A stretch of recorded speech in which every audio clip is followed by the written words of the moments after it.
evidence. Oh, right. A very broad question, Mr.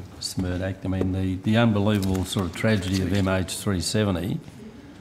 What is aviation and airports doing about, well, in an environment of competitive tension where we've got a report that life rafts are going to be taken off Qantas planes to save some fuel costs, where's the travelling public to look for some guidance, which is, like, it's a very safe industry, but this is sort of really focused on how can we lose an aircraft? I mean, is that in your jurisdiction to be talking nationally or internationally to make sure that we can actually track an aircraft from point to point and know where it's going, and if something unfortunate happens, find it? Clearly the tragedy of MH370 has focused everyone's minds on the question you asked last night of Mr. Dolan and Mr. McCormick. How can it be that an aircraft can effectively be lost? Mr. Dolan, I think, set out that continues to be a possibility with certain extreme circumstances. There's been a lot of work since MH370 with the International Civil Aviation Organisation. I might get Mr. Doherty to talk a little bit about that. There was a special meeting of the ICAO Council last week before, John? A special meeting of experts convened by the International Civil Aviation Organisation. So from Australia, experts from search and rescue and air traffic control and civil aviation safety attended. The idea was to look at the experience of MH370 and, for that matter, the Air France accident some years ago, and to look at how the system could be improved. And it covered a wide range of issues. So from things like improving the search and rescue response when we understand there is an issue, being able to track aircraft better through the equipment that they have and the use of satellite technology. Being able to download data during flight so that a certain amount of information which would otherwise be obtained from a data recorder in an aircraft is available.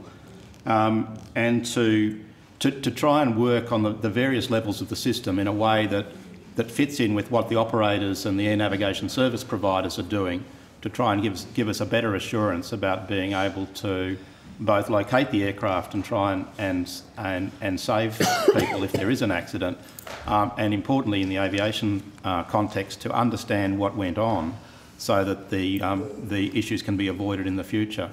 The International Civil Aviation Organisation has now set up a range of processes which will follow in those various different streams of activity, and Australia will be actively involved. Australian representatives will be actively involved in that process, and in fact try and take the lead so that we can get some better assurance about these sorts of incidents.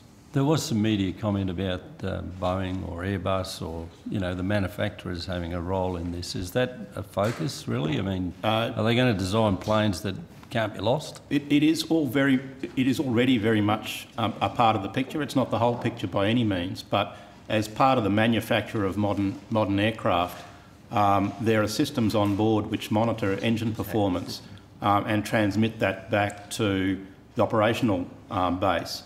And both Airbus and Boeing have slightly different systems, but they've both been working on that, and they're becoming more and more frequent.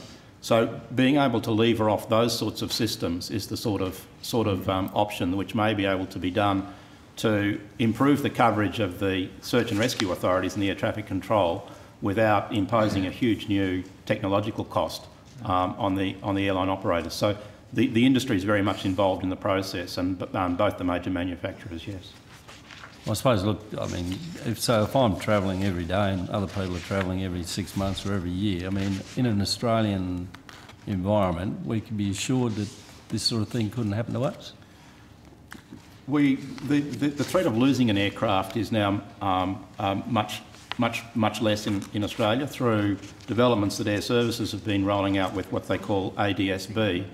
We now have very good coverage of the Australian mainland for and close waters for aircraft. But there are still gaps in the worldwide technique, and that's what the International Civil Aviation Organisation is trying to fix.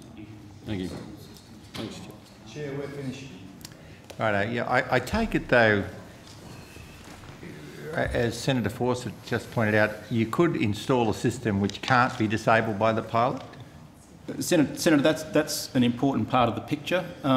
There is a concern, I think, amongst the pilot group that to have electronic equipment on board that you can't disable, either to restart if something goes wrong or if there's a fire risk. So there are some complexities around that, but an important element is not having a system which can be turned off at the discretion of too easily at the discretion of Well, the crew. great comfort is that a future war and the Minister of Defence is in the room.